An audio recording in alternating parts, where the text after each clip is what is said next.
2025年Sriwijaya灯笼节闭幕晚会在巨港开心学校广场圆满举行，现场气氛热烈，数千名观众热情高涨，欣赏了整场精彩的演出。其中2位小女孩在舞台上的亮相尤为惊艳，博得了真正掌声。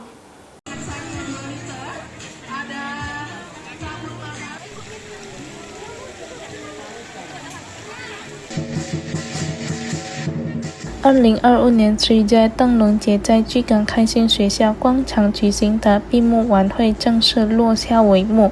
尽管现场一度下起雨来，但数千名观众依然热情高涨前来参加闭幕式。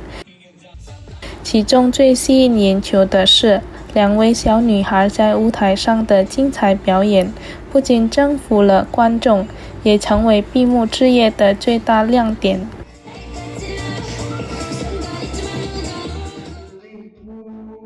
Sriwijaya灯笼节组委会主席Hadi Wijaya表示，非常感恩能从2025年8月21日到9月28日顺利举办这一盛会。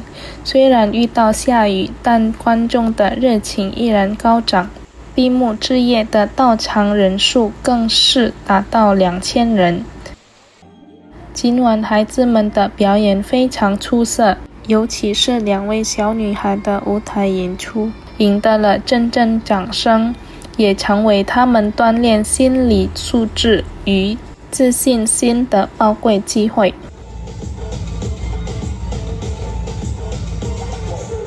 Dari masyarakat, pengunjung masih ramai. Saya tadi sempat lihat ada sekitar 2000-an. Jadi luar biasa malam ini bisa berakhir dengan baik. Memang yang kita tampilkan malam ini adalah the best-nya, pemenang-pemenang, juara-juara dari lomba-lomba yang sudah berlangsung. Jadi memang itu udah pilihan-pilihan semua, sangat baik, sangat bagus, luar biasa. Dan ini juga mendidik dan memberi mereka latihan, baik itu latihan mental untuk keberanian maupun performan di panggung secara keseluruhan。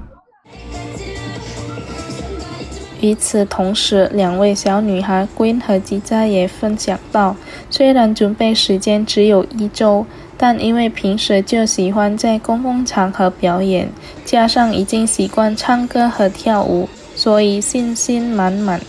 最让他们充满动力的是来自父母的鼓励，尽管身体状况不太好，他们依然坚持在舞台上尽情展现自己。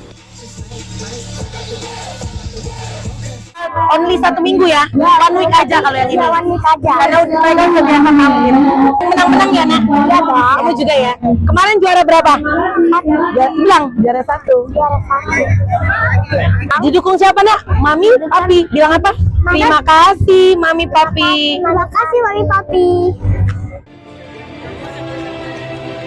Hadi Wijaya 补充说 ，Queen 和吉佳的表演成为闭幕之夜最具看点的节目之一，不仅给观众带来了欢乐，也为2025年Sriwijaya灯笼节的全部活动画上了一个充满喜悦的句号。